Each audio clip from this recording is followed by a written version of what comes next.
ปล่อยจองเสียงเมืองเวียงเมืองใหญ่มันไปเปลี่ยนในพี่น้องเขาว่าใครหันหนาวะอะลูกใครหันหนาวะมันหันไรวะไหนที่ข้าลูกตีไกลไปที่ยาวก็วันนั้นพี่น้องเขาก็เลยปล่อยน้ำรันจอมกันแล้วมันกึนอะค่ะนะจอมหนังอันหันเอาในค่ะนี่เนาะเขาขัดด้วยในจอมกันไว้มือหนังเขาเลยฮอดเลยเพียวให้เขาเลย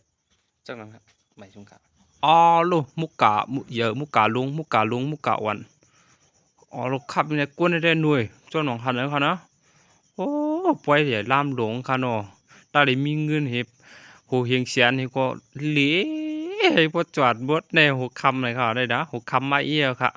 คำได้ได้นวลน้ำรันได้ก็เยอะมันก็แล้วอะจังว่ามีตีนวลนี่ก็คาได้คาดีหลีปล่อยดังขึ้นคาตื่นนวลเห็นนะวะอันใดจำเป็นตีพาดอ่าอย่างไหนบนห้องอย่างไหน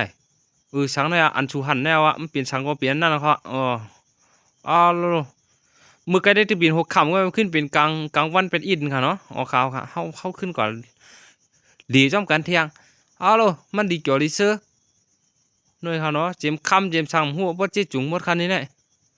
โลโลคำหลงก็มาขายในกัดเนี่ยโอ้ซื้อคำควายในเต็มหรือว่าคือในเนาะโลมันมีไผซื้อเหรอบ่เห็นค้าได้ชื่อมเดียวเฮามาถอนด้วยปั๊บ16โอเค16มาวะเฮ้1716ว่ะ16ที่เหลือเนี่ยไม้16เขาว่ะ16อันมาในจัง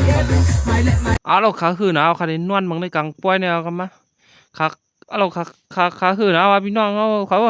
ต้องให้ทั่วบนแทงเขาเนาะดูในอันเฮือในก่อนกันปิเลียดจังนั้นน่ะโลป่วยว่าป่วยเด้ครับป่วยล่ามลง